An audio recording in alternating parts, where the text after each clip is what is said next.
Hey there, kids. Welcome back to Sunday School. My name is Abigail, and I am a teacher here at Community Christian Church of Moore Park. And today we are going to be talking about when the angels visit Lot. Let's go ahead and watch our story for today. God told Abraham, "The people of Sodom and Gomorrah are evil, and everything they do is wicked, and I am not pleased with their wickedness." Abraham knew that God hated and disliked sin. Abraham also knew that sin needed to be destroyed, but since he and God were friends, Abraham asked God, "If there are 50 good people in the city, will you destroy it?" "Surely there must be some good people in the city. You wouldn't want to kill them along with the bad people." "If there are 50 good people, for their sakes I will not destroy the city," God said. "Suppose there are only 45 good people," said Abraham. "Will you spare the city?" "I will not destroy it if I find 45, said God.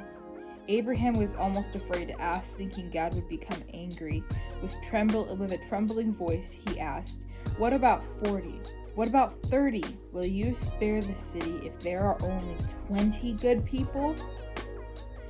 "I will spare the city from 20, said God.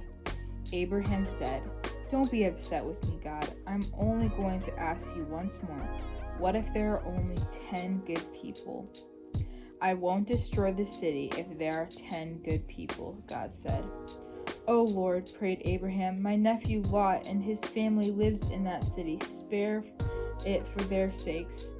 The two angels who had visited Abraham went on to Sodom.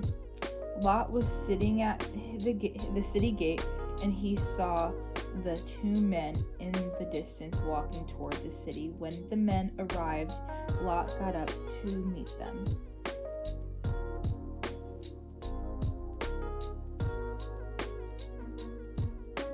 "Welcome, welcome," said Lot. "Won't you come to my house and be my guest for the night? You can get up as early as in the morning as you like and be on your way again." "No, thank you," said the men. "We will just stretch our legs and rest on the street a while." No, said Lot. "Be my guests and please come home with me. It is not safe out here on the streets." The men agreed to go in with him. Lot was much like his uncle Abraham when it came to entertaining his friends. He fed them, and when the men were ready to go to bed, they heard loud shouting outside the house. "They are troublemakers," said Lot. "I'll go out and talk to them and see if they will go away." "Don't hurt my guests," he told the crowd. "They are not from this area." "Who do you think you are?" they yelled at Lot, and they pushed him aside and started to break down the door. The two men inside quickly pulled Lot back into the house and bolted the door, and God blinded the eyes of the wicked men outside so they couldn't find the door.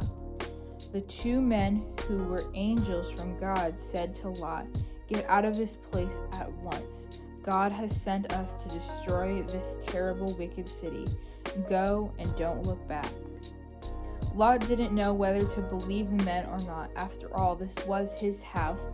He hesitated, but the angels took hold of his hand, his wife's hand, and his two daughters' hands, and rushed them to safety outside of the city. "Run for your lives," said the angels. "Run to the mountains. If you stay here, you will die. And don't look back." "Oh, please," Lot begged, "don't send me to the mountains. If I have to go there, I won't know how to stay alive. Let me stay at that little city over there near the mountains." "All right," said the angels, "but hurry." Then God sent fire down from the heaven, and the whole city was destroyed. But in spite of the warning, Lot's wife had stopped running. She looked longingly back at her home and all of the comforts of Sodom. As she stood there gazing, she was turned into a pillar of salt. The next morning, Abraham was up early. He saw the smoke rising from the place where Sodom and Gomorrah had been. It was like smoke rising from a huge furnace. Then Abraham knew that God had destroyed the cities, but God had remembered Abraham, and for his sake he had saved Lot and his two daughters. Abraham asked God to be merciful even though he knew God had to punish sins.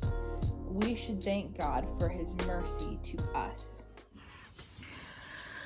So this time of the Sodom and Gomorrah story was definitely before Jesus had come into this world. And I want to remind you guys that when you guys mess up, the difference between this story and back then was that these people were mean people. These people were wicked. These people were evil people. But the difference is that they were able to get forgiveness from God because Jesus hadn't come into the world yet. And when Jesus came into the world, he died on a cross so that you guys can be saved through faith and through asking Jesus into your heart. And you can be forgiven for the sins that you guys might have committed. I know that there have been times for me where I feel so guilty and I feel so bad, like I shouldn't have done that. But the difference is that you are not, your town, your whole city's not going to go up into smoke because of that. But what you can do is you can seek God and ask for forgiveness because he is willing to listen and will forgive you for your sins. Alrighty kids, so now that our story is done, I want you guys to go and find some Legos around your house, and I'm going to teach you guys this analogy. I have just a big old box of Legos right here, so I'm going to build a little tower that looks like this. So each time that that Abraham had asked God whether or not the people that were in Sodom and Gomorrah were going to live, and asking if there are only 50 good people, will you spare the lives? Or if there are only 20 good people, would you spare the lives? Each time, this is like God's patience level, or sometimes even our patience level. So each time that he asks, you're going to take off a brick each time. So he asks if there are going to be 50 people that are survived, you will take off the brick. If there are 30 people that will survive, you can take off another brick. If there are only 20 people that will survive. I wanted to show you guys this analogy because God's patience is not like our patience. When our patient level gets low, like before, it was, let me see how many, I think it was 2. It looked this high.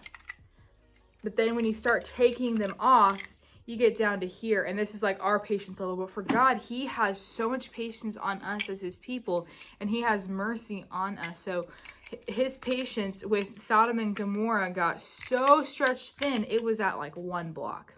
And those people that lived in Sodom and Gomorrah were wicked people. They were mean. They were like bullies that you guys might have at school.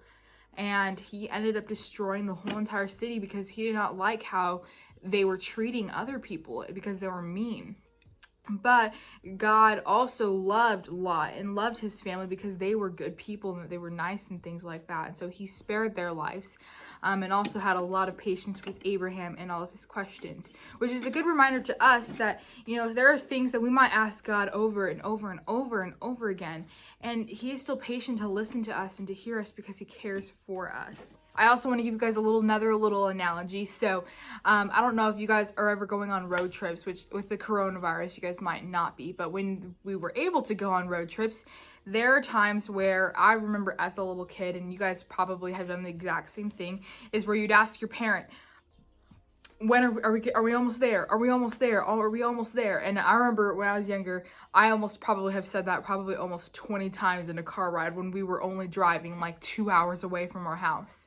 And that just shows, that's kind of similar to what Abraham was doing to God. He was like, okay, will there be 50 people that you will let survive?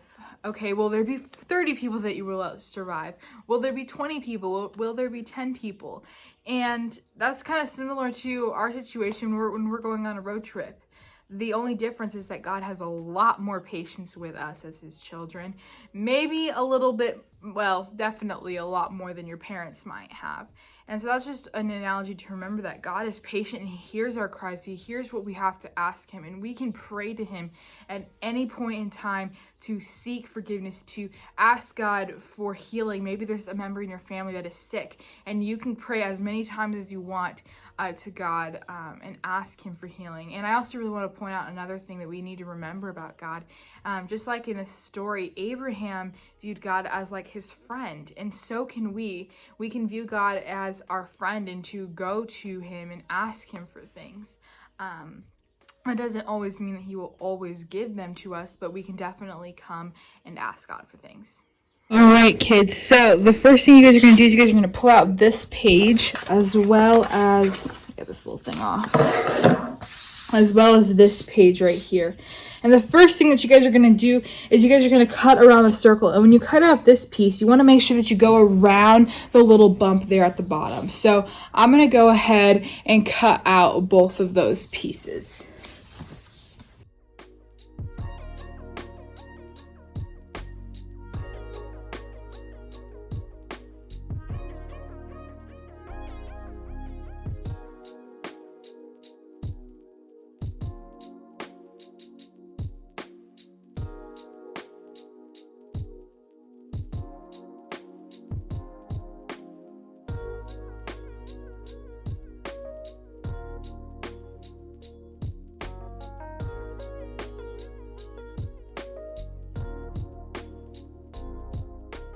Once you guys have cut out both of your guys' pieces, you can then go in and color your Abraham. You guys can also color in all of these little quote looking box things. So I'm going to go ahead and color Abraham.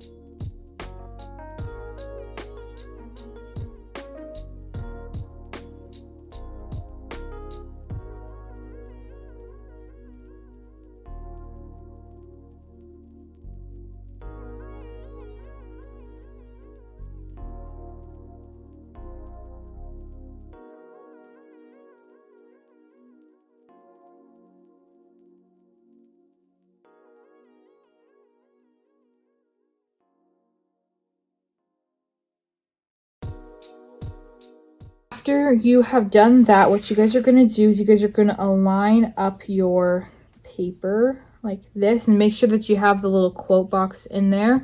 And then you guys have your little brad that looks like this.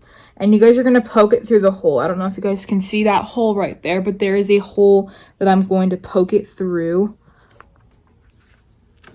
All right, so then once you get it through on the back side, you guys are just going to separate the little pieces like this so that it'll stay in place.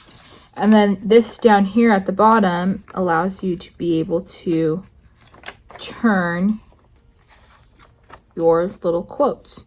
So this is when Abraham is bargaining with God. So this is what your little sheet will look like.